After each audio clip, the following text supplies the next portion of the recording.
Olá, a paz do Senhor a todos. Hoje nós temos um assunto muito importante a ser tratado. Nós vamos falar um pouco a respeito do amor e compaixão. Deus, ele era cheio de compaixão, para isso ele entregou a vida do seu filho para que pudéssemos nos salvar.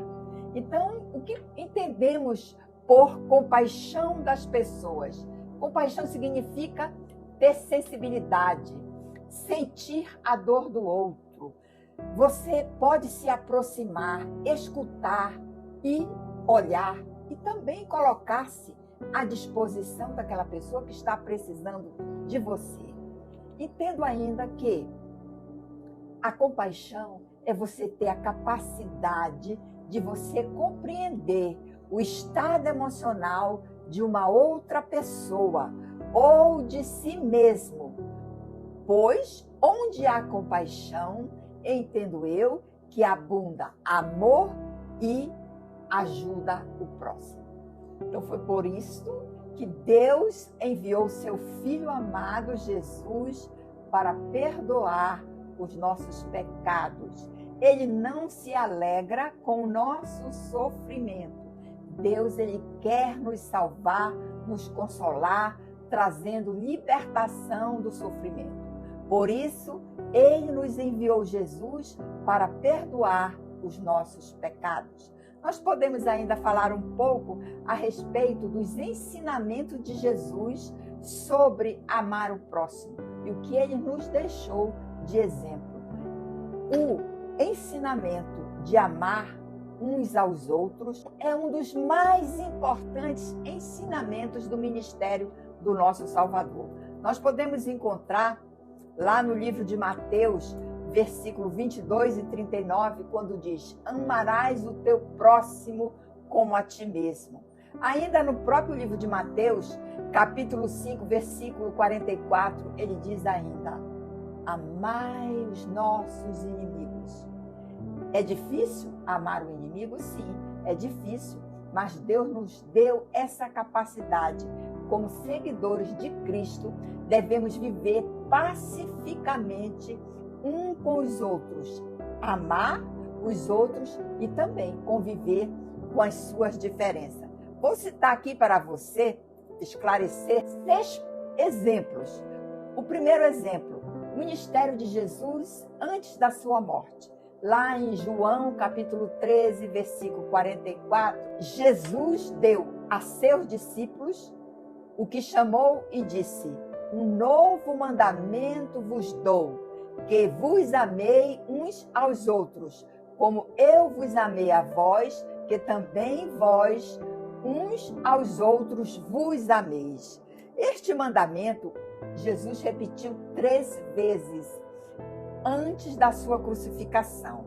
Está escrito também ainda, lá em Mateus, capítulo 22, versículo 29, é o segundo grande mandamento. Amarás o teu próximo como a ti mesmo. Muitas vezes passamos em um sinal, deixamos passar por despercebido aquela pessoa que está precisando de você, com aquela situação difícil que se encontra ali, mas nós devemos olhar para o próximo, olhar para quem está em nossa volta e saber que ele precisa de uma ajuda. Se você tiver essa oportunidade, ajude em nome de Jesus. Mateus 5,44, ele nos diz ainda, Jesus nos ensinou também: amai os vossos inimigos. Esse é um desafio para todo o ser humano.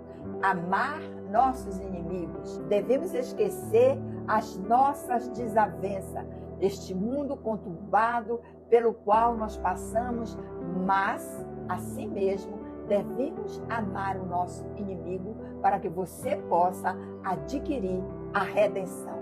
Então, há diversas formas de problemas que você atravessa, mas não é difícil você amar aquela pessoa que pode ser seu inimigo, que faz a diferença. Para isso, nós temos Cristo Jesus, que ele nos amou de tal forma que o Deus Altíssimo entregou seu próprio Filho para que fôssemos perdoados de todo pecado e salvos ainda.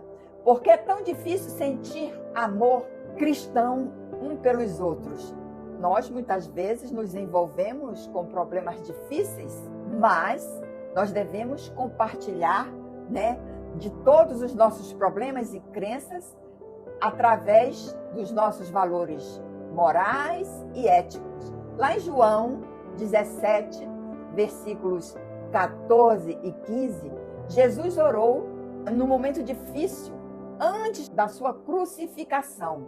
Ele orou pelos seus seguidores. E olha bem o que ele disse: dei-lhes a tua palavra e o mundo os odiou, porque não são do mundo, assim como eu não sou do mundo. Não peço que os tires do mundo, mas que os livre de todo o mal. Olha como o Senhor fala conosco. O Senhor também nos ensinou que se amarmos, guardaremos seus mandamentos. Seus mandamentos é fundamental para a nossa vida. O segundo exemplo que eu tenho para dar a você, diz o Senhor: aquele que tem o espírito de discórdia não é meu. Ele está dizendo que aquele que tem o espírito de discórdia não é meu, mas é do diabo. É o pai da discórdia. Ele proibiu a discórdia e a ira entre qualquer pessoa. Lá em Tiago, capítulo 1, versículo 20, ele ainda diz: porque a ira do homem não opera a justiça de Deus. Devemos anunciar as boas novas do Evangelho. Cada um ame seu próximo com brandura e mansidão. O exemplo terceiro é o seguinte: o Evangelho de Jesus Cristo nos coloca como combatentes na eterna disputa entre a verdade e o erro. Nós sempre em nossas vidas estamos lutando, fazendo esse combate. Mas João, capítulo 8, versículo 4, mostrou o caminho quando seus adversários o confrontaram com a mulher que tinha sido pega em seu próprio adultério. Veja como Jesus reagiu com esta mulher. Lá em João, capítulo 8, versículo 11, todos saíram envergonhados da sua hipocrisia, os acusadores daquela mulher, e deixaram Jesus a sós com ela. Então ele a tratou com bondade, misericórdia e orientou com firmeza, dizendo: não peques mais. O quarto exemplo, observamos os nossos próprios comportamentos pecaminosos. Hoje nós podemos chamar, para nos livrar e dizer que não pecamos, é uma fake news, é um boato ou qualquer uma outra coisa, quando defendem o certo e lutam contra o errado. Exemplo, nós temos um exemplo bem importante que se consta em todas as redes sociais: legalizar o casamento entre pessoas do mesmo sexo. Então nós devemos ter em Cristo Jesus o exemplo que ele nos deixou, esse exemplo de civilidade. Devemos amar todas as pessoas, ser ouvinte, por não devemos ser desagradáveis, devemos aceitar os resultados, por mais desfavoráveis que sejam, de maneira respeitosa e ser civilizados para com os adversários. Nós temos o quinto exemplo, nós temos o principal exemplo, que é exatamente os princípios familiares que devem ser seguidos mais fielmente. O ambiente mais importante para abster-se da discórdia e praticar o respeito pelas diferenças é a nossa própria casa. Os relacionamentos familiares. Diferenças são inevitáveis. O Salvador ensinou que a discórdia é uma ferramenta maligna. O sexto exemplo, o mandamento do Senhor de amar uns aos outros é provavelmente nosso maior desafio. Nós também podemos dizer que temos as práticas de compaixão no cotidiano cristão. O povo estava andando sem direção, como ovelhas que não têm pasto. Eu acredito que hoje a humanidade também está assim, andando como ovelhas que não tem pasto. Lá em Marcos, capítulo 6, versículo 34, Jesus ele nos ensinou o seguinte, e disse, e Jesus saindo, viu uma grande multidão e teve compaixão deles, porque eram como ovelhas que não têm pastor. E começou a ensinar-lhes muitas coisas. Mas, uma vez Jesus e seus discípulos fizeram aquela travessia pelo mar em direção à outra margem. A multidão saiu caminhando ansiosamente para alcançar a Jesus. Então, Jesus ele é um ponto de confluência de todas as fontes, carência, desespero, injustiça e violência. Diz o texto de Marcos que saíram de todos os povoados e foram correndo, com pressa, com expectativa e esperança, ansiosos para encontrar Jesus.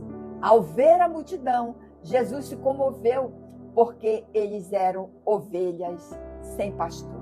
A primeira coisa que Marcos destaca é o olhar de Jesus, aquele olhar generoso. Jesus nos convida a destravar esse olhar focado em nós mesmos.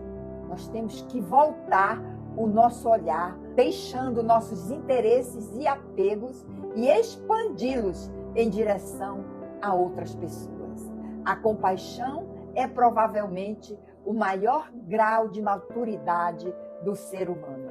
Assim eu concluo dizendo que eu me deixe afetar, olhando para a dor do próximo, de buscar a esperança em cada irmão.